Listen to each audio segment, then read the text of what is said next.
ሚዲያ ላይ መግለጽ አሁን አስገራሚ አይደለም።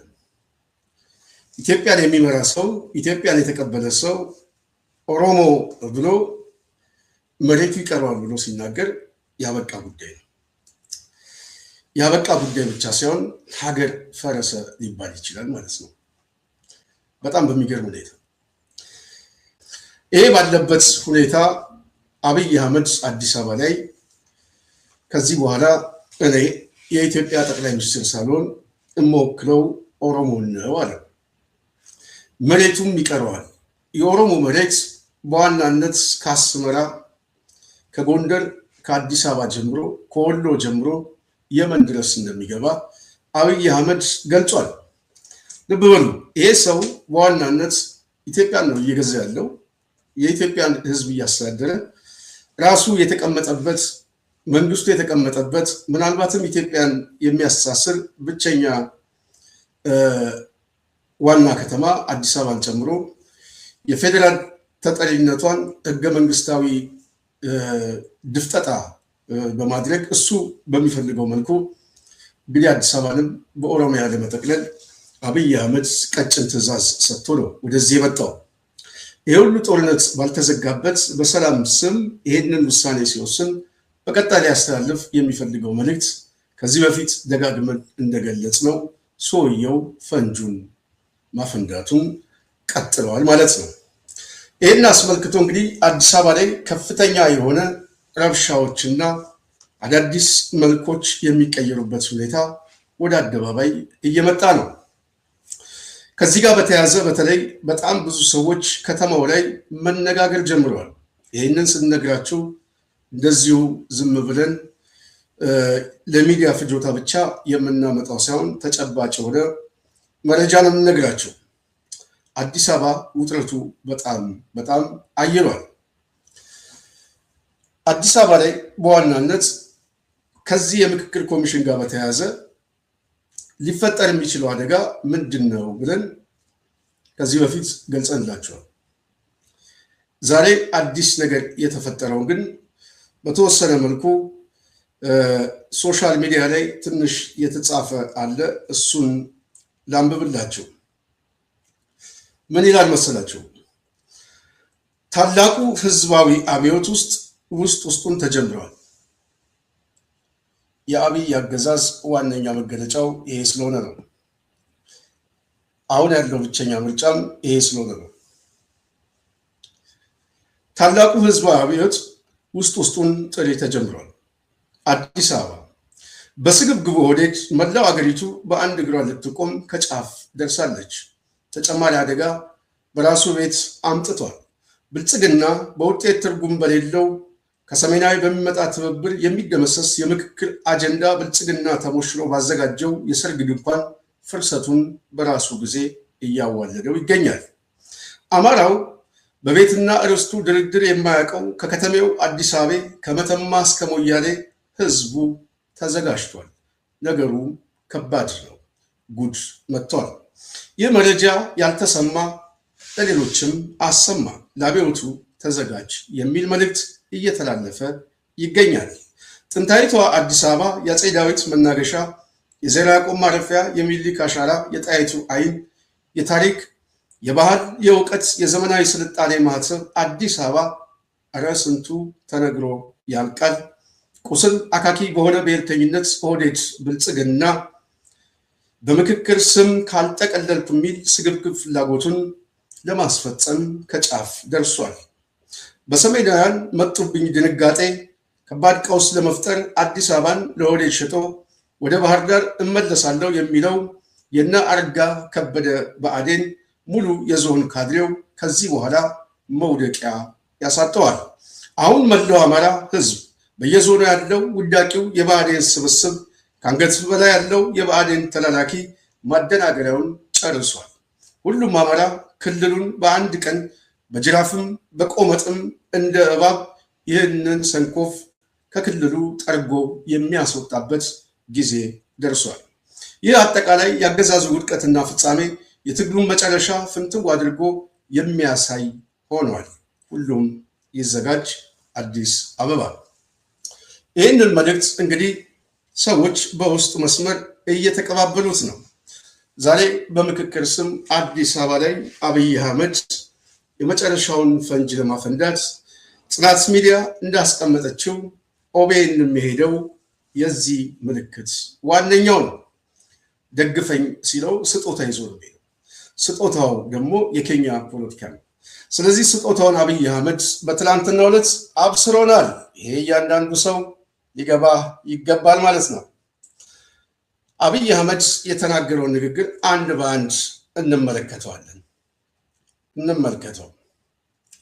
ልብ በል፣ ኦሮሞ ነፃ ወጥቷል። ግራም ቀኝም ፊትም ኋላ ማየት አያስፈልግም። ኦሮሞ ነፃን ለማውጣት ዛሬ መታገል አያስፈልግም ይለናል። በተመሳሳይ አብይ አህመድ እዚህ ጋር ተመልከቱ፣ የፋናን ከለውጡ ወዲህ ያልተመለሰ የኦሮሞ ጥያቄ የለም፣ መሬቱም ይቀረዋል ይላል አብይ አህመድ። ይህንን የሚናገረው ሙሉን የምታዩት ነው። ሁሉም ሰው እንግዲህ ገብቶ ያየዋለ። በተወሰነ መልኩ እኛም እዚህ ላይ አንዳንድ ሀሳቦችን እንሰጥበታለን። የኦሮሞ ጥያቄ ያልተመለሰ የለም ከለውጡ በኋላ። በዋናነት የኦሮሞ ሕዝብ መሬቱ ይቀረዋል ይላል። በሌላ በኩል ደግሞ ከጎንደር አክሱም ጀምሮ አካሱማ አክሱም፣ መተማ ሞቱማ እስከ የመን የሚገባው አብይ አህመድ እንደዚህ አይነት የፖለቲካዊ አመለካከት ከኦህዴድ የጀርባ ታሪክ እንደዚሁም ከቆየ የፖለቲካ ባህል አዲስ አበባ ላይ ይሄንን ቀውስ በቀውስ ላይ ለመጋበዝ ለምን ፈለጉ? ነጥቡ እዚህ ላይ ነው። ምንድን ነው የሚያነሳሳቸው? ስልጣኑን ይዘው ጠበንጃውን ይዘው ባንኩን ይዘው ህዝቡን አንድ አድርጎ ቢያንስ በከተማው ላይ ፖለቲካሊ ብቻ ሳይሆን ማህበራዊ ስሪቱና የቆየ የስልጣኔ የፖለቲካ በተለይ ደግሞ ለአማራው የሀገረ መንግስት ብያኔዎችና አሻራዎች ያሉበትን ታሪካዊ ይዞታውን በዚህ ደረጃ ኦህዴድ መጋፋት የፈለገው ምንድን ነው? ምን ፈልጎ ነው? ሌሎች ብሔረሰቦች በአዲስ አበባ ጉዳይ ላይ የሚያስተሳስራቸው አንድ ሲንግል ከተማ ቢኖር አዲስ አበባ ነው። ልብ በሉ፣ አዲስ አበባ ብሔራዊ ከተማ ነው። ዋና ርዕሰ መዲና ብቻ ሳይሆን በዜግነት ሁሉንም የሚያስተሳስረው ከተማ፣ የአፍሪካ ህብረት መቀመጫ ነው። አዲስ አበባ ምናልባት በኢትዮጵያ ውስጥ ያሉ ክልሎች አሁን በፌዴሬሽን የተሰባሰቡት ሊያስተሳስራቸው የሚችል አንድ ገመድ ቢኖር ከራሳቸው ሪጂናል የፖለቲካ አስተሳሰብ ውጭ አዲስ አበባ ነች። እሱን ነው የሚጠቀልለው ማለት ነው። እሱን ሲወስድ አዲስ አበባ ላይ ምን ይፈጠራል? አዲስ አበባ ላይ አውቶማቲካል አገሪቷን የማፍረስ እድሉ ይሰፋል ማለት ነው። ስለዚህ አዲስ አበባ ላይ ያለው የፖለቲካ ሁኔታ ዝም ብሎ የሚታይ ሳይሆን በጣም በከፍተኛ ደረጃ አደጋውን እንቀበለዋለን ብለው አስበው ከተቃውሞ ጎራ ውስጥ ካሉ ሰዎች ጀምሮ እስከ ኦህዴድ ድረስ እስካሁን ውስጡን አዲስ ፕሮጀክት ሳይሆን የቆየ ፕሮጀክት ሲሰራበት ነበር። ዛሬ አደባባይ ላይ የመጣባቸው አስገዳጅ ሁኔታ ከኃይል አሰላለፍና ብልጫ የወሰዱ ሰዎች ሊጨርሰው እንደሚችል ተጨባጭ የሆነ መረጃ ስላገኙ ነው። በአዲስ አበባ ጉዳይ ላይ ባለፉት 8 ዓመታት ስናስረዳችሁ የቆየ ነው። ይህንን ነው። በተለይ በቅርብ ጊዜ ጽናት ሚዲያም ደግሞ አተኩራ አዲስ አበባ ላይ ስትናገር የነበረው የመጨረሻው ውሳኔ ከሀገረ መንግስት ብያኔ ጋር የሚመጣ ነው። ኦህዴድ እየወደቀ ነው። ሲወድቅ ፖለቲካዊ ምሽጎቹ ህዝብ ውስጥ ይገባል ያላችሁ። አብይ አህመድ የተናገረው ፖለቲካዊ ዲስኮርስ በዋናነት ከፍተኛ የሆነ አደጋ የሚጋብዝ በአጠቃላይ ሀገረ መንግስቱን ጠላት በማብዛት እንደዚሁም በህዝቦች መካከል አለመተማመንና ግጭት የሚፈጥር ፖለቲካዊ ዲስኮርስ አቅርቧል። አገር የሚመራ ሰው ልብ በሉ፣ ይሄ ሰው ጤነኛ ነው ጤነኛ አይደለም የሚለው ዛሬ ማንም ሰው የሚስማማበት ነገር ቢኖር ቀውስ ነው፣ ችግር ያለበት ሰው ነው። ይሄ ችግር ያለበት ሰው ሀገር ተቀብሎ 130 ሚሊዮን ህዝብ በሰላም ወጥተው ተረጋግተው የሚኖሩበትን ሀገር መስርት ተብሎ የኢትዮጵያ ህዝብ በድጋፍ እኮ ነው የገለጸለት ወደ ስልጣን ሲመጣ። ይሄ ሰውዬ ግን መጨረሻ ላይ የሰጠው ቀውስ ነው፣ ጦርነት ነው የሰጠው። እሱ ብቻ አይደለም፣ መጨረሻ ላይ የሰጠው ግን እንደውም ሀገር አልባ ያደረገው ከተማውን ሁሉ እስከ መቀማት የሚደርስ ፖለቲካዊ ዲስኮርስ መጣ። የመጨረሻው ምሽግ ኦሮሞ ውስጥ ገባ። ልብ በሉ። የኦሮሞን ህዝብ ሊጠቅመው ነው? የኦሮሞን ህዝብ ሊጠቅመው ነው ወይ? ያውም ምን ላይ ባለበት ትንሽ አንዳንድ ነገር እዚህ ላይ እኔ ትንሽ ሀሳቦችን አስፍሬ ነበር የጽናት ሚዲያ ቤተሰብ። ይሄ ጦርነት ባለበት መቋጫ የሌለው ደም መፋሰስ እያለ እነዚህ ሁሉ ችግሮች ባልተፈቱበት መሀል ከተማ ላይ ይሄ ሰው እንደዚህ አይነት ፖለቲካዊ ዲስኮርስ ሊያመጣ የሚችል አደገኛ ምሽግ ውስጥ ገብቶ ሲቀሰቅስ ዓላማው ምንድን ነው? ግቡ ምንድን ነው ብሎ አንድ ጤነኛ ሰው ከጠየቀ መልሱን ያገኘዋል። ይሄ ነው እምላችሁ። ገተቶች ናቸው የተሰባሰቡት ሁሉ። ስብስቡ ከዚህ ቡድን ጋር የተሰባሰበ ሁሉ እውቀት አልባ ነው። የፕሮፌሽናል መገለጫ ሊኖር ይችላል። ፒኤችዲ ያለው ፕሮፌሰር ምናምን ብርሃኑ ነጋ ነው። በዙሪያ የተሰባሰቡት እነ አለማየሁ ገብረማርያም የተባሉት ሰዎች፣ የህግ ምሁር የሚባሉት ሰዎች፣ እነዚህ ሰዎች አብይ መረዳት አቅቷቸው ዛሬ ይዟቸው በሙሉ ሰብስቦ ወዴት እየሄደ ነው? ወደ ኬንያ ፖለቲካ ውስጥ እያስገባቸው ነው። እነዚህ ሰዎች ነገ ጠዋት ግን ትውልዱ ሂሳብ ያወራል። በእነዚህ ሰዎች ውድቀት ላይ የተመሰረተ ቅጣት አለው። ያ ቅጣት አልገባቸውም። ሀገር ሲያሳጣ ትውልዱ ብርሃኑ ነጋ አዲስ አበባ ውስጥ በሰላም እኮ አይኖርም። ህንፃ ያለው ሰው እኮ እና ይሄ ሁሉ አልገባውም። በዛሬው ንግግር ብቻ የአብይ ኦሮሞ ነገውን እፈራለታለሁ ብዬ ጽፌያለሁ። ለምን መሰላችሁ እንደዛ ምለው? ይሄ ሰው በቀጥታ የኦሮሞ ተወካይ አድርጎ ነው ኦህዴድ በአጠቃላይ ራሱን የሚበይነው እኔ የኦሮሞ ተወካይ ነኝ ብሎ። ይህንን የሚከራከሩት ሰዎች በተቃውሞ ጎራ ያሉ ሰዎች ናቸው፣ እኔን ጨምሮ። ለምን መሰላችሁ? እንደዚህ አይነት ፖለቲካዊ ናሬቲቭ ቅስቀሳ ነገ ጠዋት እንደ ህዝብ ሊያስከፍለው የሚችለው አደጋ በጣም ከባድ። ምክንያቱም ይሄ ቡድን ይሸነፋል። ተሸንፎ ባለበት ሰዓት ያውም በዚህ ተንኮታክቶ ብዙ የማይቆይ ሰዓት ይሄ ቡድን ከተሸነፈ በኋላ ዋጋ ህዝቡ እንዳይከፍል መከላከል ውስጥ ነው የምንገባው። እንደ ህዝብ ሰው ብያን እንዳይዝ፣ ፖለቲካዊ ዲስኮርሱ ወደ ህዝብ ውስጥ እንዳይገባ፣ ከዚህ ከካድሬው እንዳያልፍ የመከላከል ስራ ነው የምንሰራው። በነገራችን ላይ በዚህ ጉዳይ አንዳንድ ልሂቃኖች መረጃ በማውጣት ሀሳቦችን በመስጠት ምናምን በጣም ትልቅ ስራ የሚሰሩ አሉ። እኔ ቀጥሉበት ነው። በአጠቃላይ ፖለቲካዊ ዲስኮርሱ ነገ ጠዋት ተቀይሮ መልኮቹ ብዙ ሊሆኑ ይችላሉ። ስለዚህ በጣም ጠቃሚ ነው ህዝቡን ከማዳን። ህዝቡ በዚህ ሰዓት በትክክለኛ እውነተኛ ልሂቃን ያስፈልገዋል ብዬ አስባለሁ። ምክንያቱም ጠላት እያበዛበት ነው አብይ አህመድ። በዚህ መሰረት ከሁለት ሉዓላዊ አገር ጋር በጦርነት ተፋጦ አብይ ልብ በሉ ከሁለት የታጠቀ ብሔረሰቦች ጋር ደግሞ ህልውናችሁን ካላጠፋው በሚል ተላትሞ ነው የሚገኝ። ከትግራይ ከአማራ በዋናነት እንየው ካለ እንደው ኦነግን አውጥተን ወለጋ ላይ ያለውን እንኳን እሱ እንደው እንቶ ሳንናገር እነዚህ ሁለት ብሔረሰቦችን ከፍተኛ አደጋ ውስጥ ናቸው። ህልውናቸውን ለማጥፋት አብይ አህመድ በድሮንም በሰራዊትም እየቀጠቀጠ ባለፉት 8 ዓመታት እዚህ አካባቢ ላይ ነው ገንዘቡን የሚያፈሰው።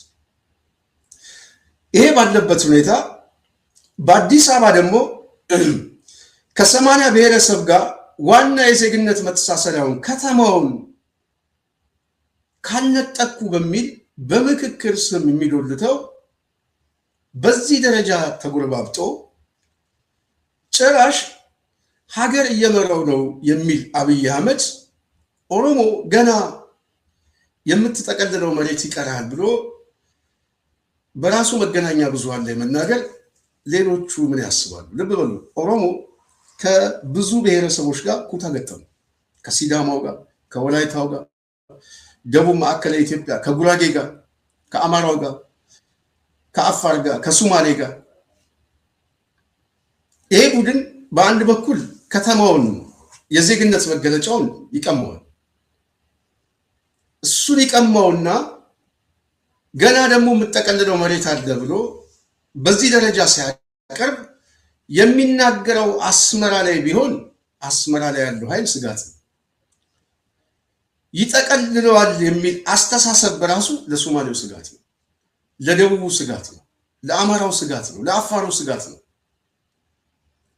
ይህንን የስጋት ትንተና በዚህ ደረጃ ይሄ ሰው ሲሰራ የፕሮፓጋንዳ ቅስቀሳ ሲያደርግ ህዝቡን ከሚጠቅመው ይልቅ የሚጎዳው ይበልጣል። በዚህ ደረጃ ሊጠቅመው አይችልም። ግን ለምን ምሽግ ውስጥ ገባ? ሰሞኑን እያያችሁት ነው። አማራ ክልል ሄደ፣ አጀንዳ መሸጥ ፈልጎ ነበረ። የሴራ አጀንዳ የሚገዛው ሰው አጣ። በተመሳሳይ ብሔራዊ ቴሌቪዥኑ ዛሬ የሚመለከተው ሰው የለም። የሱ መጽሐፍ ማስታወቂያ ነው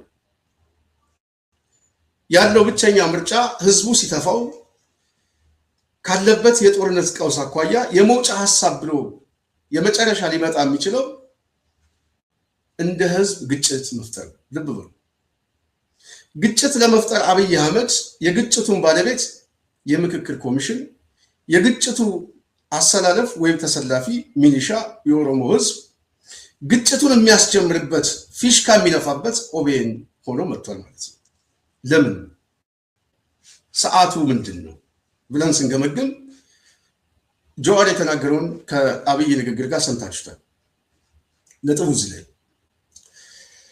ሌንጮ ለታም፣ ዲማ ነጎም፣ አባዱላም ሁሉም የኦሮሞ ብሔርተኝነት ውስጥ ያለ ሊቅ አንድ የሚያስማማው ጉዳይ አለ። በዚህ ጉዳይ ላይ የሚቃወም ሰው ማንም ሰው አታገኙም። አብይን ሊቃወም ይችላል ማንኛውም ተቋሚ። በኦሮሞ ሊቃን ውስጥ ያለ ብሔርተኛ ነው የምነግራቸው። በአዲስ አበባ ጉዳይ ላይ ግን ማንም ሰው አይቃወም። እርሱን ተቃወመ ማለት የማዕዘን ድንጋይ ነው። አጠቃላይ የብሔርተኝነቱን ትግል ተቃወመ ማለት ነው። ስለዚህ ያ ሰው ከሂደቱ ያው ግልጽ ነው። ስለዚህ የአዲስ አበባ ጉዳይ በኦሮሞ ናሽናሊስቶች ላይ ትልቅ የፖለቲካ ኢንስትሩመንት ነው፣ መሳሪያዎች ናቸው። ህዝቡን የሚያታግሉበት፣ የሚቀሰቀሱበት፣ በተወሰነ መልኩ ይሄ ቁስል በማከክ የሚመጣ የፖለቲካ ለውጥ አለ ብሎ ኦህዴድ በተወሰነ መልኩ ስልጣን ይዟል። እሱ ላይ እንመጣበታለን። ግን የቅስቀሳ ዋነኛ መሳሪያ ግን መሬት ስለሆነ መሬቱን የሚጠቀሙት በዚህ ጉዳይ ነው። ልብ በሉ፣ ይሄ የአዲስ አበባ የባለቤትነት ጥያቄ የኦሮሞ የባለቤትነት ጥያቄ ሳይሆን ሊቁ የሚያስበው የዘረፋ የባለቤትነት ጥያቄ ነው። የኦሮሞ የባለቤትነት ጥያቄ በዋናነት ኢትዮጵያ ነች እንጂ አዲስ አበባ አይደለችም። በኢትዮጵያ ማዕቀፍ ውስጥ እስካለ ድረስ በኢትዮጵያ ማዕቀፍ ውስጥ እስካለ ድረስ እኔ ባለቤት ነኝ የሚለው ኢትዮጵያዊ በመሆኑ መሬቱ የኔም ነው ማለት የትም ቦታ ላይ በዜግነት መብቱ ነው።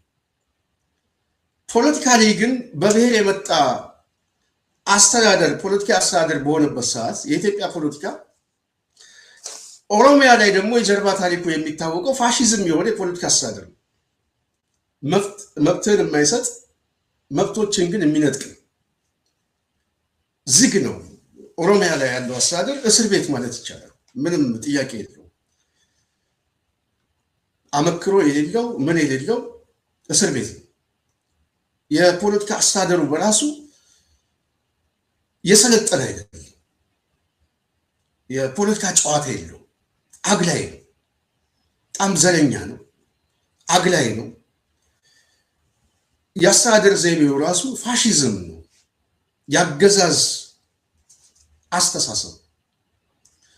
ይሄ የጀርባ ታሪክ ኦሮሚያ ክልል በሚለው ላይ ሌሎች ብሔረሰቦች እንዴት እንደሚኖሩና በምን አይነት ሁኔታ እንዳሉ ዛሬ ማንም ሰው ይህንን መናገር አይቻልም። እዚህ ጓዜውን ብትሄዱ ፍቼ ሄደው ቆሞ ነው 700 ሺህ አማራ በአስተርጓሚ ማመልከቻ እየጻፈ ፍርድ ቤት የሚቆም። መብት የሚባል ነገር የለው። እሱ ብቻ ሳይሆን ባለቤትና ዜጋ አድርጎ የሚመለከታል። ራሱ ሪጂናል የሆነ አመለካከት ሳይሆን ስቴት አድርጎ ነው እነሱ እንደ ሀገር አድርጎ የሚያስቡ ፖለቲካ ሊቃን ናቸው ያሉት። በዛ ማህበረሰብ ውስጥ ያለ የሌላ አካባቢ ሰዎችን እንደ ባይተዋር፣ እንደ መጤ፣ እንደ ሰፋሪ ነው የፖለቲካ አስተዳደሩ የሚመለከተው። እንግዲህ አብዛኛው ከተሞችን ካያቸው የአማራ ከተሞች ናቸው። ስማቸው ሁሉ እየተቀየረ፣ የአስተዳደር ዘይቤያቸው እየተቀየረ፣ በውስጡ ያለው የማህበረሰብ ክፍል ፖለቲካሊ ምንም አይነት ውክልና መመረጥ እንዳይችል ተደርጎ ነው ፖለቲካ ስሪቱ ያለው። ይሄ ጀርባ ታሪክ እያለ አዲስ አበባ ደግሞ በዋናነት ይቅርታ የጽናት አድማጭ ተመልካቾቻችን አዲስ አበባ ላይ ሲምቦል የሆነ ብሔራዊ ከተማ ነው። ናሽናል ኢንተረስት ነው ያለው። ወደ ሪጂናል ፍላጎት ሲመጣ ብሔራዊ አመለካከቱ በቀጥታ ይፈርሳል ማለት ነው።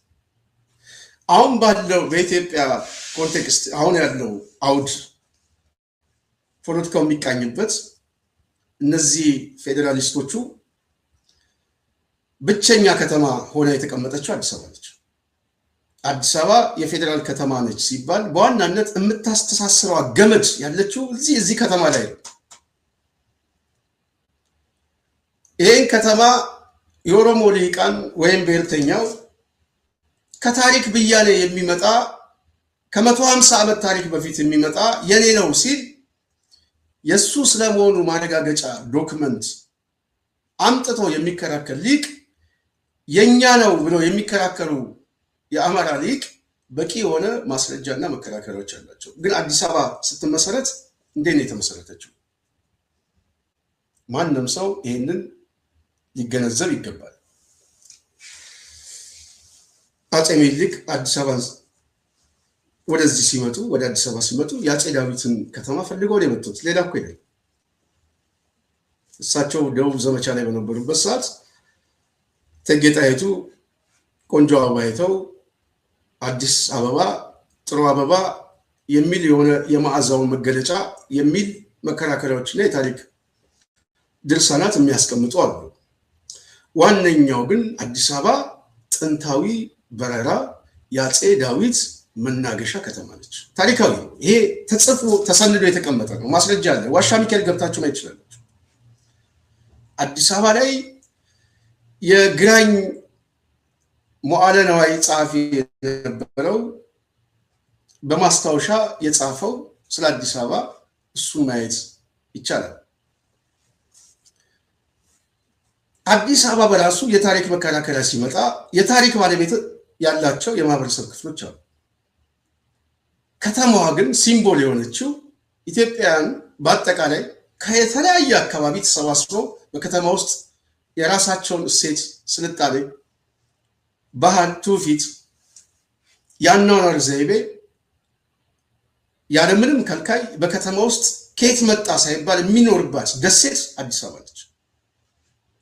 ባለፉት 30 ዓመታት በተለይ ይሄ ኤትኒክ ፌዴራሊዝም ከመጣም በኋላ ሁሉም ክልሎች የየራሳቸው የሆነ የቋንቋ ብሔርተኛ መድቦ ፖለቲካው ላይ ሲጫወት የከተሜነት የፖለቲካ ጨዋታ ሳይፈቀድለት ግን ከተሜነትን ይዞ ከየት መጣ የሚል አስተሳሰብን ሳይፈልግ ሰፋ አድርጎ በሀገረ ደረጃ ባለ እሳቤ ላይ ያንን ኢንተረስት ብቻ እያሰበ ያኗኗር ስታይሉን ሲገፋ የነበረው የከተማ ህዝብ አዲስ አበባ።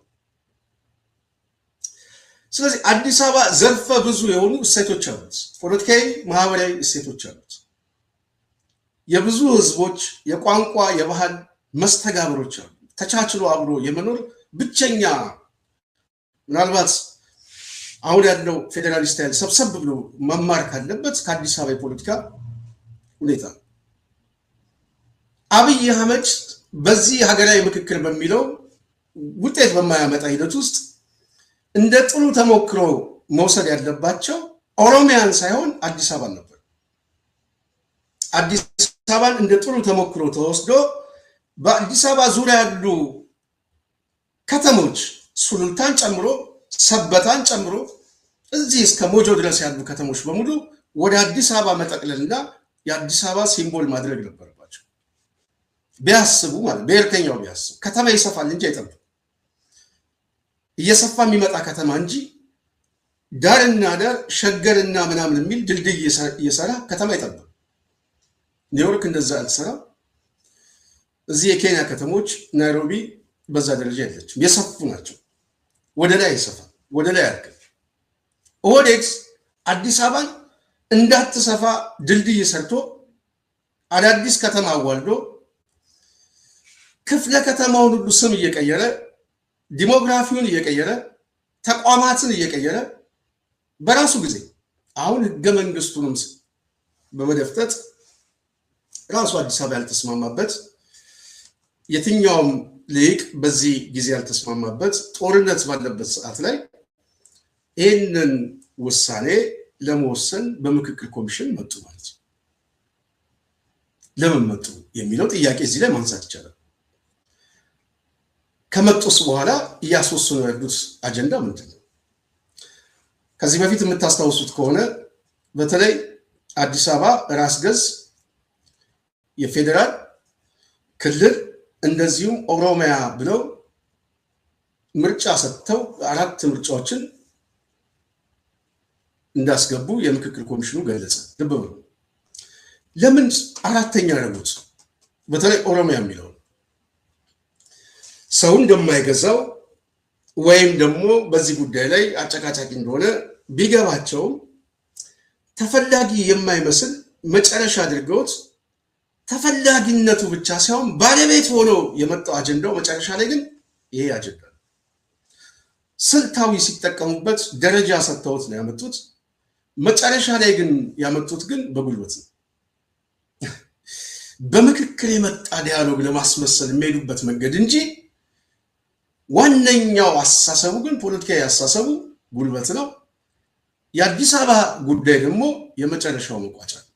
ቀደም ያልኳችሁ የብሔርተኝነቱ መቋጫ ሲምቦል ነው፣ ፒራሚድ። ይሄ ናሽናሊስት በዋናነት ባለፉት የተራዘመ ዘመን ሲያክበት የነበረው 2 ጉዳዮች አሉ። አንዱ መሬት ነው፣ 2 ስልጣን።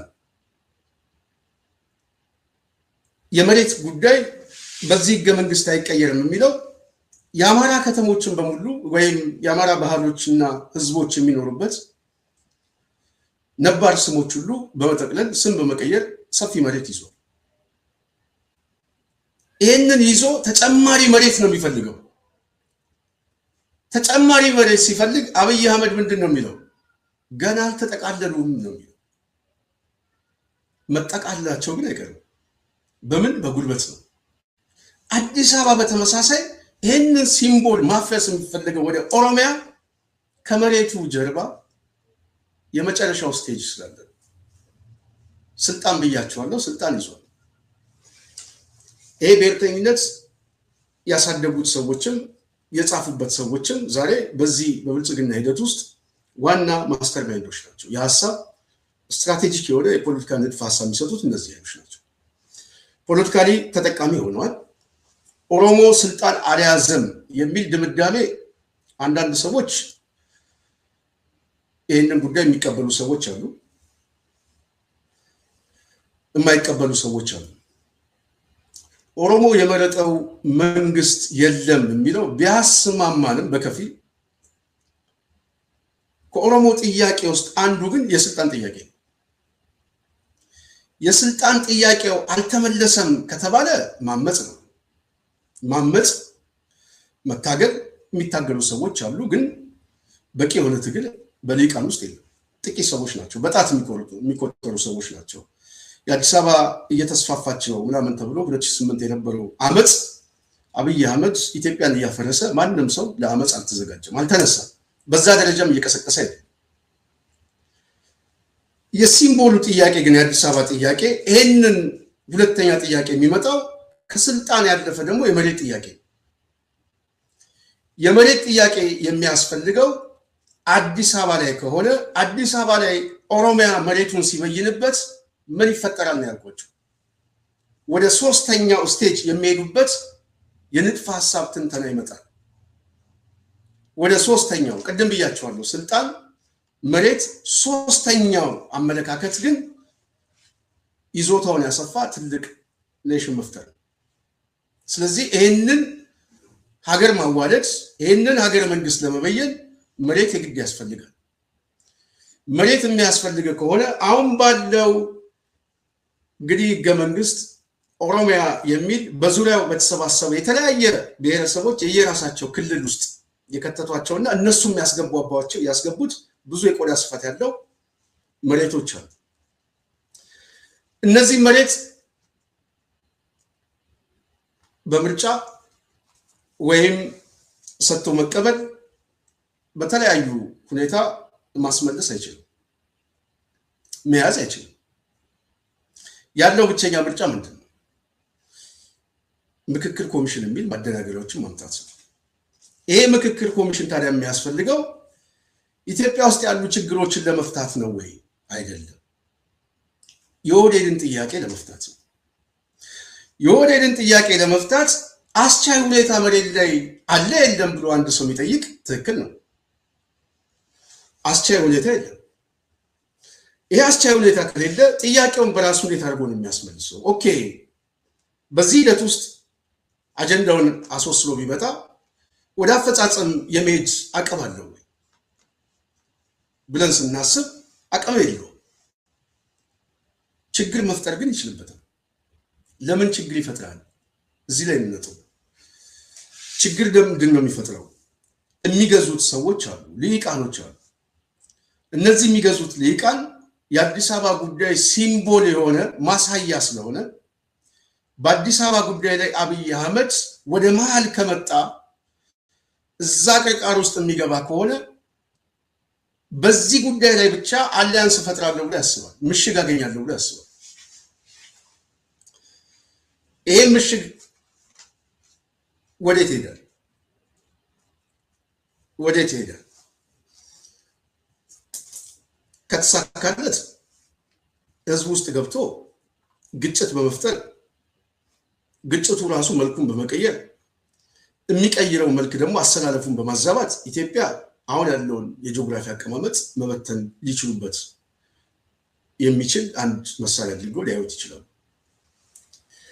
ሁለተኛ በራሱ ይህንን አጀንዳ ይዞ በመምጣቱ በኢትዮጵያ ውስጥ ሊፈጠር የሚችል መካረርና መጠባበቅ በህዝብ መካከል ከፍተኛ ቅራኔና መደናገጥ፣ መረበሽና አደገኛ መልክ ሲቀየር ይሄ አገዛዝ ሌሎቹ ሲጠባበቁ ወደ መሃል ላይ ስልጣን እናስጠብቃለሁ ብሎ ያስባል። ስለዚህ ሐሳቡን የሚያስበው ከራሱ ጥቅም ነው። ውጤቱ መጨረሻ ላይ ግን ከቁጥጥር ውጭ ከወጣ ግን እንደ ሀገር ፍርሰት የሚያጋጥም ከባድ ቀውስ የሚያመጣ። ይህንን ታዲያ አጀንዳ ለማስፈጸም ምን አስቻይ ሁኔታ አለ? አሁን ባለው ቁመና ልብ በሉ። የምክክር ኮሚሽን የሚሏቸው ሰዎች ዛሬ አብይ አህመድ ዛበሻ እንደዘገበው ይሄንን ዘግቧል። የዛበሻን ባሳያችሁ ይኸውላችሁ፣ ዛበሻ የዘገበው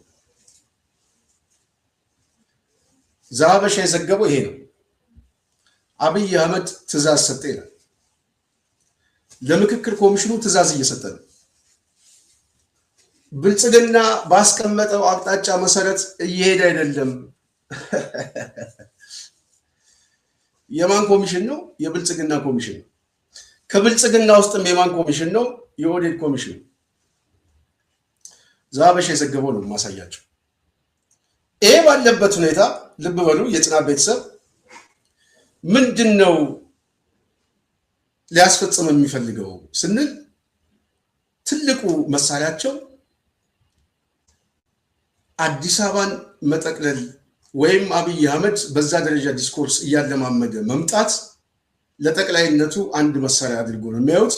ሁለተኛ ግን የመጨረሻው ፍጻሜ ያለው አዲስ አበባ ላይ። ይህንን ማመን ያስፈልጋል ብዬ አስባለሁ። ምናልባት ኢትዮጵያ ውስጥ ጦርነት አለ፣ ምንም ጥያቄ የለም። በተለይ አዲስ አበባ እና ለአማራው ትግል ደግሞ ከወልቃይት በላይ በወልቃይት ጉዳይ የአማራው እንቅስቃሴ ስትራቴጂክ ጉዳይ ነው። የመውጫ የምናምን የፖለቲካ ትንተና የሚሰጥበት። የአዲስ አበባ ጉዳይ ግን ስትራቴጂክ ጉዳይ አይደለም። ራሱ የአማራው ሲምቦል፣ የባህል፣ የታሪክ፣ የሀገረ መንግስት፣ የስልጣኔ የብዙ መገለጫ ትውፊታዊ አሻራዎች ያሉት አዲስ አበባ ላይ። አዲስ አበባ ላይ አማራው ይሄንን ሲነጥቁት በተመሳሳይ በሀገረ መንግስቱ ላይ የሚያስከትለው አደጋና ፍርሰት በአማራው ላይ ሊፈጥር ይችላል። በአማራው ላይ በፍጥነት ነው የሚፈጥረው። እንደ ወልቃይት አይደለም አጀንዳው። የአዲስ አበባ አጀንዳ በራሱ ከአማራ ስነ ልቦና ጋር የተሳሰረ ነው። የኔ ነች ሌሎቹ መኖር የለባቸውም ግን አይደለም፣ ስነ ልቦና አይፈቅድም። ይሄ ነው ትልቁ ኳሊቲ። የኛ ናት ነው የሚለው። የኛ የሚልና የኔ የሚል አሳስባለሁ። ኦህዴድ የሚያስበው የኛ ሳይሆን የኔ ነው። አማራው ግን በዚህ ከተማ ውስጥ ከፍተኛ የሆነ አሻራ አለኝ፣ ፖለቲካዊ ማህበራዊ አሻራ አለኝ። በተለይ ከተማውን ሜዳውን ጠርጎ ዛፍ ቆርጦ ቀደምት የነበረች የነገስታት ከተማ እንደመሆኗ ፍልፍል ዋሻዎች ሁሉ ዛሬ አደባባይ ላይ ማንም ሰው ሄዶ መጎብኘት ይችላል።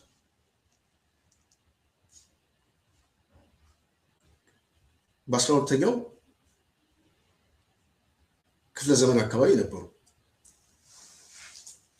ስለዚህ እዚህ ከተማ ላይ የነበረ ታሪካዊ ዳራዎቹን በሙሉ ማጣት እና ክልሉ ላይ ያለ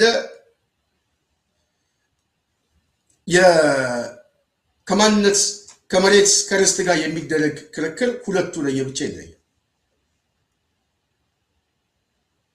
ስለዚህ ኦህዴድ ማሸነፍ የሚፈልገው ሁለት ጉዳዮች አሉት ማለት ነው። የአዲስ አበባን ጥያቄ በራሱ መውሰድ ሲፈልግ ኦህዴድ ወይም በአዲስ አበባ ጉዳይ ላይ የሚያሰባስበው ልሂቃን የስልጣን ጉዳይ ተመልሷል ብያቸዋለሁ። ኦህዴድ ስልጣኑን ይዞታል። የርስት ጉዳይ እየመለስኩ ነው የሚለው ሰፊ ቆዳ ሽፋን ዛሬ ከሶማሌው ጋር በዚህ በደቡብ በኩል ከሲዳማ ጋር ያለው በጉራጌንም ራሱ ሶዶን ለመዋጥ ያው አዲስ ስም ተሰጥቶት ሰፊ ስራ እየሰሩ ነው። አዲስ አበባ ላይ ግን ሁለት ግብ ያለው ምንድነው? አንደኛው ቀደምት የነበረውን ታሪካዊ ዳራዎችና የሀገረ መንግስት መገለጫዎችን የማፍረስ ብቻ ሳይሆን የማሸነፍ ሲምቦል ተደርጎ ይታያል። በብሔርተኝነት ውስጥ የድሮ ስርዓት የሚሉት ማለት ነው። ያ የድሮ ስርዓት ተመልሶ አይመጣም የሚሉት እሱም ማሸነፍ የሚቻለው አዲስ አበባ ላይ ቤተ መንግስት በመግባት አላሸነፍም ብሎ ነው የሚያስበው። ገብቷል። ቤተ መንግስት ስልጣን ይዟል። በማፍረስ ላይ የተመሰረተ አሸናፊነት ግን ወይም ደግሞ ከተማውን ተቆጣጥረን በእኛ ስር ማድረጋችን ብሔርተኝነቱ ያሸንፋል፣ የአማራው ሲምቦል ወይም ደግሞ የአማራ ትግል በአዲስ አበባ ላይ ይበተናል ብሎ ያስባል። የመወደስ እድል አለው ወይ? ችግር የመፍጠር እድል አለው ወይ ካልን አዎ ተጨባጭ ነው። ስለዚህ አብይ አህመድ የሚፈልገው አዲስ አበባን መቆጣጠር በራሱ ቅድም ብያቸዋለሁ፣ ከውስጡ ያለው ማንነት ዛሬ መከላከል አያስፈልግም። የኦፌኮ አባል እንበለው የኦፌኮ ወይ ዳውድ ኢብሳ አባል አብይ አህመድ ብለን በስሙ ብንጠራው ይቻላል እንጂ የኢትዮጵያ መንግስት ብለን አሁን ከዚህ በኋላ ይህን ሰው ማሰብም መጥራትም ለኔ መቆሸሽ ነው የሚመስለው። ራሱን ሸጧል። መንግስት መሆን ሳይሆን ሁሉንም ማየት ሳይሆን የሚፈልገው ማየት የሚፈልገውን ቦታ ተናግሮታል። በቃ አወጣው። የመጨረሻ ግቡ የምነግራችሁ ከዚህ ሐሳብ ነው። ከዚህ አመለካከቱ አዲስ አበባ ላይ አዲስ አበባን በራሱ ማሸነፍ ያንን የቀድሞ ስርዓት የፊውዳል ስርዓቱን ማሸነፍ አድርጎ የሱ ሲምቦል ሆኖ ብሔርተኝነቱ ሲመጣ ተቃዋሚው ራሱ በዚህ ጉዳይ ላይ እንደ አሊያንስ ይሆነኛል ብሎ ያስባል። ተቃዋሚው ራሱ ስትራቴጂ ጥቅማችን ነው ስለሚል የሚሸነፈው ደግሞ የቀድሞ ስርዓት ስለሆነ ይህንን በማሸነፍ መጠቅለል የሚችለው ቤተመንግስት በመግባት ሳይሆን ከተማውን አፍርሶ በስሙ በመያዝ ከተማውን አፍርሶ በስሙ በመያዝ ስላችሁ በአስተዳደር በፖለቲካ ነው፣ ሌላ አይደለም። የሌሎችን መብት በመጨፍለቅ ላይ የተመሰረተ አሸናፊነት ነው ያለው ኦህዴድ። አጠቃላይ ይሄ ናሽናሊስቱ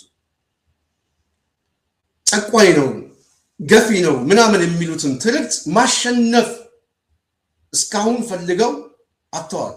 ባህረ መዝገቡ ላይ የለም። ቤተመንግስት ገቡ፣ ማዘጋጃ ቤት ገቡ፣ ሐውልት አፈረሱ።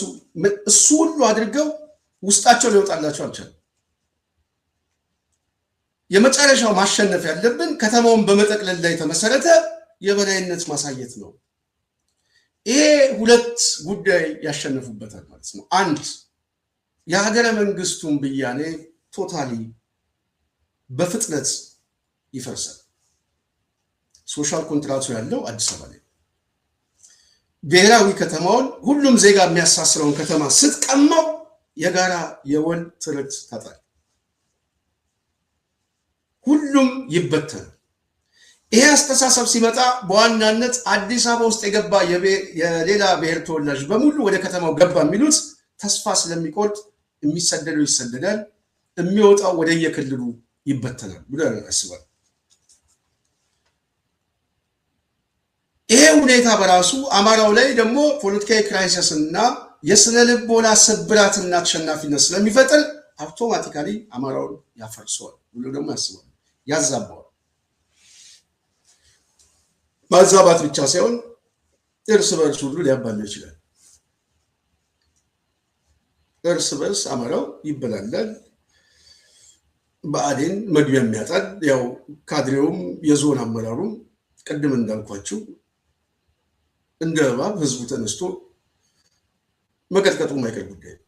ስለዚህ ከተማው የመረበሽ፣ የመሰንጠቅ፣ የመከፋፈል፣ የእርስ በርስ ቀውስ አማራው ላይ እናዋልዳለን ብሎ ያስባል።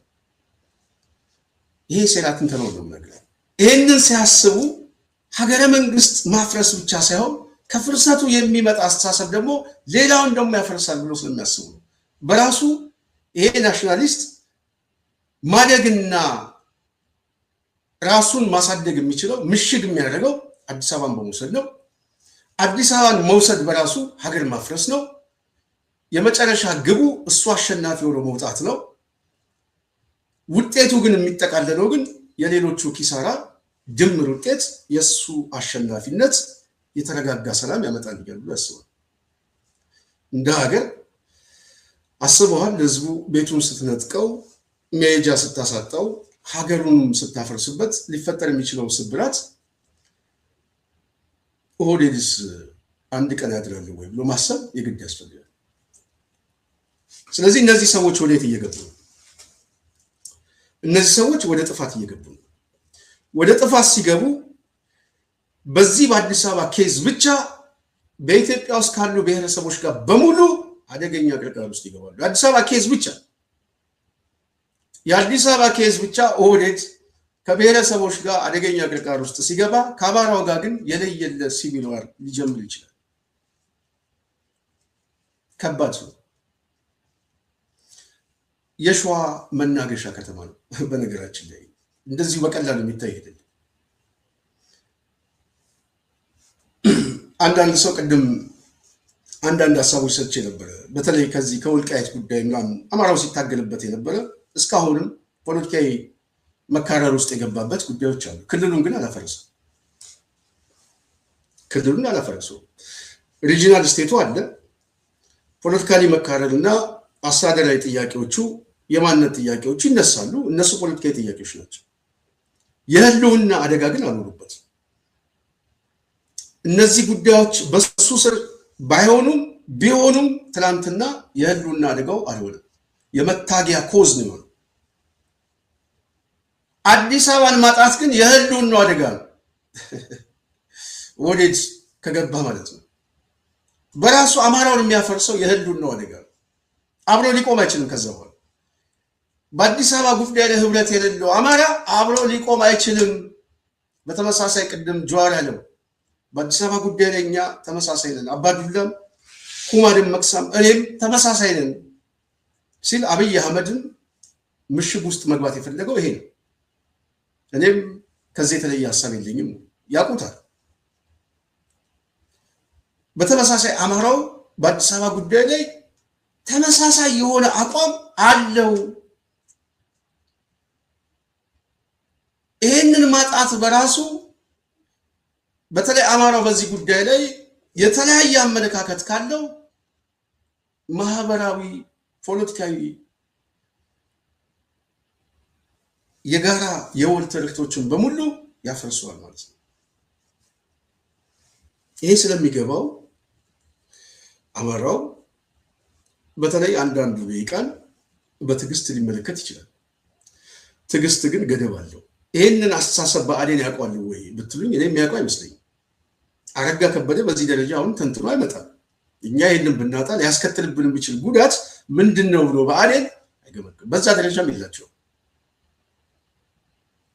በክልሉ ማህበረሰብ ውስጥም ሊፈጠር የሚችለው ፖለቲካዊ ስብራትና በአጠቃላይ መሄጃ ማጣት በተለይ የከተማው አማራ ምን ሊሆን ይችላል ብሎ የሚገመግም ብአዴን ቢኖር አጀንዳ አድርጎ አራተኛ ኦህዴድ ያመጣው በእርግጠኝነት ነው የምነግራቸው። የአማራ ክልል ላይ ርዕሰ መስተዳድር ሆኜ በሆን ነው የምነግርህ። ይህንን አራተኛ አጀንዳ ኦህዴድ ያመጣው ከብልጽግና እንነጠላለን እንጂ እንደዚህ አይነት አቋም ነው የምትይዘው። ወድ ስትሆን አየህ አጀንዳ ሆነ ያመጣው ወይም አጀንዳ አድርገህ ታስገባለህ። መቀመጫ ነው ብለህ አንተ በዋናነት ፖለቲካሊ ስነልቦናው የማህበረሰብ ስብጥሩ የከተማ አሰፋፈሩ እንደዚሁም የታሪክ ባለቤትነት ጥያቄው የኔ ነው ብለህ ታስገባለህና ትጠይቃለህ እንጂ ኦህዴድ የኔ ነው ብሎ ሲመጣ አረጋ ከበደ ሱፍና ከረባት አድርጎ ከሱ አጠገብ ይቀመጣል። እነዚህ ናቸው የአማራ ተወካዮች ማለት ነው። ስለዚህ እነዚህ የአማራ ተወካዮች ከዚህ የምክክር አዳራሽ ሲወጡ ይዘውት የሚወጡት ምንድነው? ተሸናፊ ሆነው የሚወጡት። ልብ በሉ፣ ተሸናፊ ሆነው ክልሉን አስረክበው ሲወጡ የሚጠብቃቸው ህዝብ ሁለት ጉዳይ ነው። አንድ ቤት ለቤት ሂሳብ ማወራረድ፣ ሁለተኛው ግን እንደ አማራ እንደ ክልል መበተን። ሌላ ምርጫ የለውም። ሁለት ምርጫ ነው ያለው። ይህንን ምርጫውን ብአዴን ተቀብሎ ከኦህዴድ ጋር ለመሞት ተስማምቶ የመውጫውን ሐሳብና ጥልቅ የሆነ ትንተና ሳይኖረው አዲስ አበባን በነገራችን ላይ 2011 ነው የተስማማው። አዲስ አበባን ሲስማሙ 2011 ነው የተስማሙት። በዚህ ጉዳይ ላይ ጣልቃ እንዳይገቡ እናንተ ይሄን ያዙ እኛም ይሄን እንይዛለን ብሎ ማለት ነው። ተስማምተውብናል እላያችን ላይ። ይህንን የውስጥ ስምምነት ኦህዴድ ስለሚያውቅ በትዕቢት ደረጃ ብቻ ሲሆን ደረቱን ነፍቶ አስፈጽማለሁ የሚለው የአፈጻጸም ጉዳይ የሚሆነው ምንም አታመጡም የሚል ያው የስምምነት አጀንዳ ስላላቸው፣ ውጤቱ ግን ሀገር ማፍረስ ነው። ውጤቱ ራሱ አማራውንም መበተን ነው። ይሄ ደግሞ በጣም ከባድ ቀውስ በሀገር ደረጃ የሚያስከትል። ስለዚህ የሚገባ አማራ አንዳንድ ጊዜ አማራ ሊቃን እኔ በጣም ብዙ ስለሚገርመኝ ነው። ቅርብ ጊዜ ጃዋር አምስተኛው ረድፍ ብሎ ምናልባት ስቴቱ ኮላፕስ ሊሆን ይችላል ብሎ ምክር ሀሳብ እየሰጠ ነበር። የመውጫ ሀሳብ ትንተናዎች ይሰራል። እዛ አካባቢ በደንብ ምክር ሀሳብ ይሰጣል። በተለይ ኦህዴድ አሁን ያለበት የቀውስ ትንተና የመውጫ ሀሳብ ይመጣል። አዛውንቶቹም ሽማግሌን ብለው ሰብሰብ ብለው እስቲ ወደ መቀሌ እንሂድ ምናምን ይላሉ። ከጥቅማቸው የሚመጣ አሰላለፍ በተለይ ስልጣን ለመጠበቅ የሚሄዱበት መንገድ ትብብሮች አሉ። የሀሳብ ምናምን ብዙ ስትራቴጂክ የሆነ ትብብሮች አሉ። በዚህ ጉዳይ ላይ አማራ ላይ እስቲ አንድ ሰው እንደው ትንሽ ዳሳይ የሚያነቃቃ ጉዳይ ወይ ጥናታዊ አንድ ስትራቴጂክ የሆኑ የንድፈ ሀሳብ ትንተናዎችን አስቀምጦ ለሚዲያዎችም ለአክቲቪስቱም ለምናምን የሚወያይ አዳዲስ ሀሳብ የሚያመጣ የለም። እነሱ በሚሰጡን አጀንዳ ላይ ብቻ የምንከራከር። እነሱ የሚሰጡን አጀንዳ ጉዳቱ ምንድን ነው የሚል ጉዳቱን አሳይቶ በዚህ ጉዳይ ላይ ሊቁ እንዲነጋገር አጀንዳ ማድረግ የሚችል ሊቅ የለም። በእኛ እዚህ አካባቢ ላይ ስታየው ድክመቱ በጣም በጣም የሚያሳዝን። ስለዚህ ምን ማለት ነው የምፈልገው፣ አሁን አንዳንድ ሰዎች አዲስ አበባን ከወልቃይት ጋር ከምን ጋር አቻ አድርጎ ለማየት ሲፈልጉ በጣም ይገርመኛል። የወልቃይት ጉዳይ ወይም እዛ አካባቢ ያለው ፖለቲካዊ መካረሩና እስካሁን ድረስ አማራው የታገለበት ጥያቄ ነገ ጠዋት በብዙ መልኩ መልስ የሚያገኝለት ይመስለኛል። በአብይ ዘመን መልስ አያገኝለትም። ወደፊት ግን አብረው አዲስ ሀሳቦችና ብዙ መልኮች የሚቀየሩበት ነገር ሊመጡ ይችላሉ ብዬ ተስፋ አደርጋለሁ። የሆነ ሆኖ ግን እዛ አካባቢ ካለው ማህበረሰባዊ ጥያቄ፣ ፖለቲካዊ ጥያቄና የአዲስ አበባ ጥያቄ ለአማራው በአቻነት መቅረብ የማይችል ነው። ፈጽሞ በአቻነት የሚቀርብ አይደለም። ይሄኛው የምናነሳው ከስነ ልቦና ነው፣ ከታሪክ ብያኔ። ያንን የምናየው ከጂኦግራፊ አቀማመጡ፣ ከአሊያንስ፣ ከመውጫ ከምናምን የመጣ የስትራቴጂክ የሆነ የፖለቲካ ትንተናዎች ናቸው። ስለዚህ ስነ ልቦናን ማፍረስና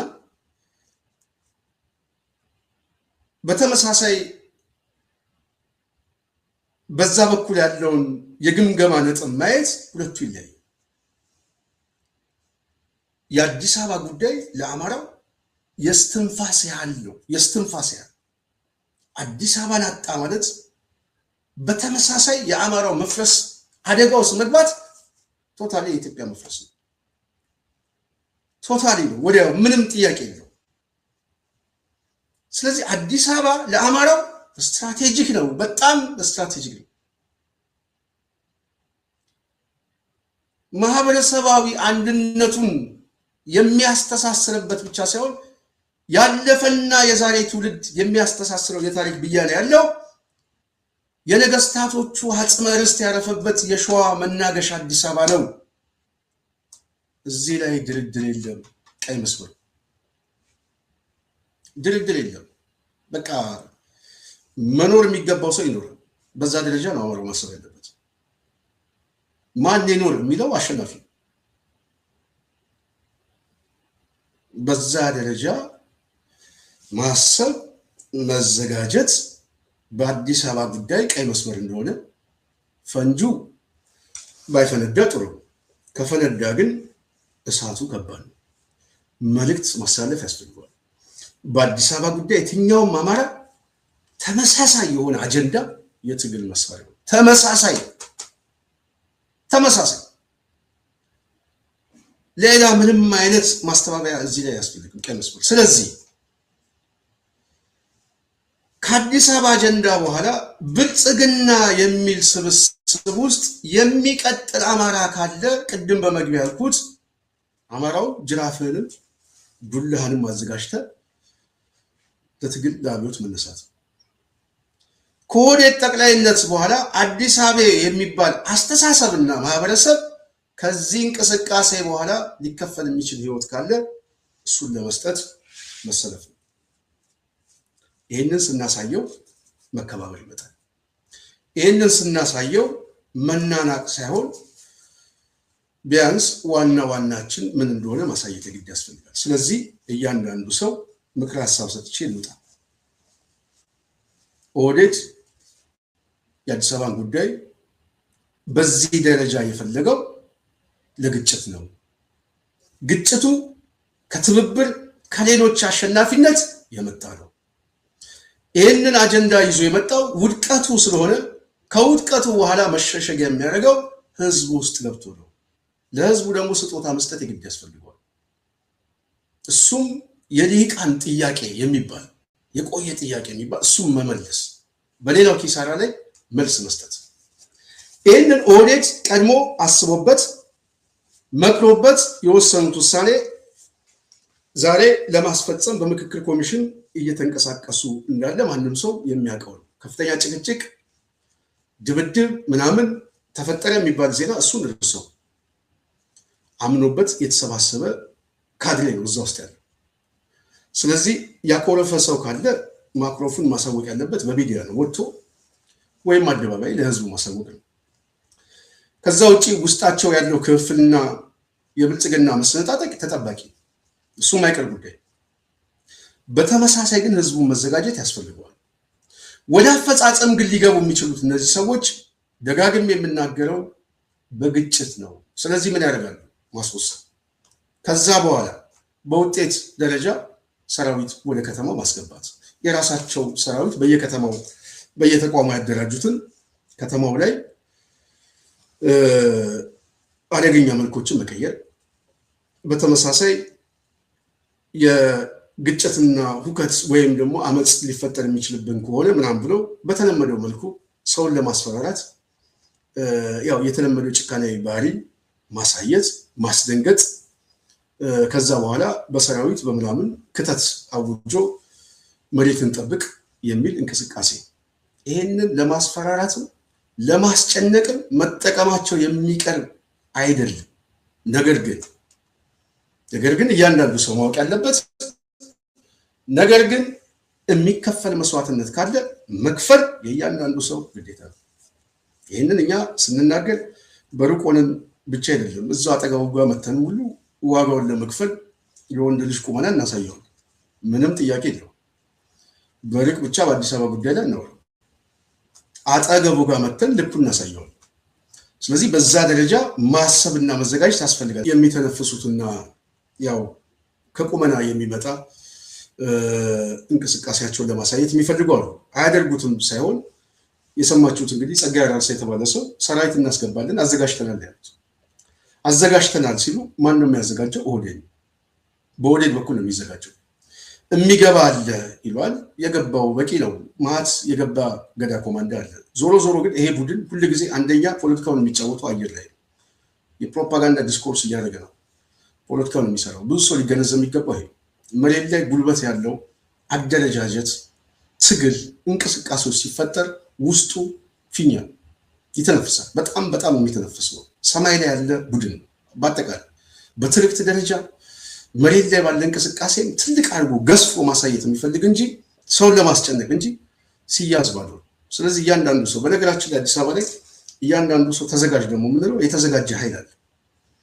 ይሄ የተዘጋጀው ኃይል ጸጋዬ ገብቷልም እናስገባዋለን የሚሉትን ኃይል ልኩን የሚያሳዩ ያለ በጣም በእርግጠኝነት ነው የምነግራችሁ። በተለይ አዲስ አበባ ስጋት እንዳይገባ ዙሪያውን ተከቦናል። 90 ዲግሪ ተከቦናል። 360 ዲግሪ በአራቱም መውጫ ማለት ነው። የት አካባቢ እንደሆነ እንቅስቃሴው ይታወቃል። እንቅስቃሴው ማለት ነው የትኛው ካምፕ ላይ ቦታ ይዞ እንደተቀመጠ ኦህዴድ ያሰማረው ሰራዊት ይታወቃል ነው ማለት። ስለዚህ አዲስ አበባ ላይ ደግሞ ሰፊ ስራ እየተሰራ ነው። በተለይ በብልጽግና ውስጥ ያለውን ካድሬ ሊስት የማድረግ ጉዳይ፣ ይህንን ካድሬ በየአካባቢው ላይ ካድሬውን ነጥሎ ማውጣት ስለሚያስፈልግ ማለት ነው። ይሄ እሱ ደላላ ነው በከተማው ላይ እንትን። ስለዚህ እያንዳንዱ አዲስ አበባ ሰው ስጋት ሊገባ ይገባል። የደራጀ በመጣበት መንገድ ሊያስተናግደው የሚችል ምናልባትም ከጀመሩት በኋላ መውጫውን የሚያሳጥራቸው ኃይል ከተማው ላይ ፈሶ ነው ያለው። የሚጠብቀው የመጨረሻው ውሳኔ ነው። ስለዚህ እያንዳንዱ ሰው ስጋት ሳይገባው ግን መንፈሱ ግን ይሄ እንደሆነ ልትገነዘብ ይገባል። መንፈሱ ይሄ ግን እንመክተዋል፣ ምላሱን ቆርጠን እናስተናግደዋል። ይህንን ለማድረግ እያንዳንዱ ወጣት ከተማው ላይ ያለ ወጣት ራስን በስነ ልቦና አዘጋጅ። 11ኛው ሰዓት ላይ የመጨረሻው ሰዓት ላይ በመጡበት መንገድ እናስተናግዳለን። ከተማው ላይ ሊፈጥሩት የሚችሉት የትርምስን ቀውስ እየገመገም ነው። መገምገም ብቻ ሳይሆን እሱን ሊመክት የሚችል መዋቅር ተሰርቶ አልቋል። ስለዚህ የዲስኮርሱ በራሱ ምንም አያመጣ፣ ለማምጣት ፍላጎት እንዳላቸው ይገባናል። እሱን ለመመከት የሚችል አደረጃጀትም አለ። ሌላው ህዝብ ሁለት ጉዳዮች ላይ ያስብበት እንላለን። መጪው ሰዓት በሁለት ጉዳይ አጣብቂኝ ውስጥ ነው። አንድ የሚመጣው ለለውጥ የሚመጣው ኃይል ሰላምና መረጋጋት እስኪያሰፍን ድረስ በኦህዴድ ውስጥ ያለ የተንጠባጠበ ኃይል አስቸጋሪ መልኮችን ለመቀየር እዚህም እዛም መሯሯጡ የማይቀር ጉዳይ። በተመሳሳይ ይሄ ቡድን ሲሸነፍ ደግሞ የሚመጣው ኃይል እያሸነፈው ሲመጣ ሲሸነፍ ሊፈጥረው የሚችለው ይሄ ሰው የተናገረው ያስገቡትና የሚያስገቡትን ችግር መፍጠር።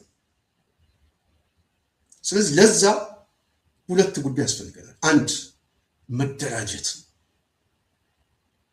በየአካባቢ 30 40 50 ሰው ሆነ በየቀበሌ በየቀጠና ምናምን በየአካባቢው ላይ መደራጀት፣ ከመታቆ ሰው ጋር ሊያንስ እያደረግ መደራጀት፣ ሴሎችን ዘርጋ። ሁለት በየአካባቢው ላይ ያለ ይህንን ሊያስፈጽም የሚችል በመዋቅር ውስጥ ያለ ካድሬ ሁሉ ክትትል ማድረግ የግድ ያስፈልጋል። ክትትል ማድረግ፣ መመዝገብ፣ እንቅስቃሴውን ማጥናት የግድ ያስፈልጋል። ብዙ ወጣቶች ይህንን ስራ እየሰሩ እንደሆነ ያዩ ከየትኛው ጊዜ በላይ አዲስ አበባ ላይ በከፍተኛ ደረጃ ወጣቱ የስነ ልቦና እንደዚሁም የትግል እና ቁጭት እየተፈጠረ እንደሆነ እየሰማሁ ነው። ይሄ በጣም በጣም ትልቅ ነገር ነው። ዋነኛ ታርጌታችን ስልጣን ላይ ያለ ኃይል ብቻ ነው። ይሄ ከህዝብ ጋር ከምን ጋር የሚገናኝ ነው? ታርጌቱ የስልጣኑ ባለቤት ነው፣ የቡርዣው ባለቤት ነው። ሀብትና ስልጣኑን በመደብ የያዘ ቡድን። ይሄ ቡድን ችግር ፈጣሪ ነው። አሁን ችግር እንደሚፈጥር በይፋ ተናግሯል። ከየት እንደሚጀምር አሳውቆናል። መመከት ግን የኛ ድርሻ የእሱ አይደለም። በዛ ደረጃ ማሰብ ያስፈልጋል። ይህንን ማናደርግ ከሆነ ውጤቱ የሚያሳጣን ሀገር ነው የሚያሳጣን። ሀገር ሲያሳጣን ከዛ በኋላ ቃህን ይዘህ እንኳን ተሰደድ አይልህም፣ ድምፅን ነው የሚያጠፋው። እጅግ በጣም የጀርባ ታሪኩ ጨካኝ ነው። ብዙ ወንጀል ያለበት ቡድን። አንድ ከተማ ህዝብ ጠፍቶ ዛሬም ስልጣን ላይ ያለ ቡድን መሆኑ ብቻ አይደለም፣ ገና 5 ዓመት ይቀጥላል ብሎ የሚያስብ ሰው። አጠቃላይ ስብስቡ ይሄ ስብስብ ካለው ጥልቅ የሆነ ጭካኔና ፍርሃት ሊያስከትል የሚችለውን አደጋ እኛም አንብበን በእነሱ ቁመና ልክ መደራጀት፣ የሚመጣውን ችግር መመከት፣ በተመሳሳይ የሀገር አድን የህልውና ትግሉ ማሳያዎች መሆን አለበት። ይሄን ማለት ፈልጋለሁ። ጽናት ሚዲያ ሁሉ ጊዜ መልእክትን ብታሳልፈው ከህዝብ ጥቅም አኳያ ነው። የዚህ ቡድን ጭካኔና የመጨረሻ ግብ ስለምናቅ የምናነበውን ንባብ እንድትይዙ ዛሬ ብዙ ሰው መልእክት እየላኩልን ተገልጦልናል፣ አውቀናቸዋል።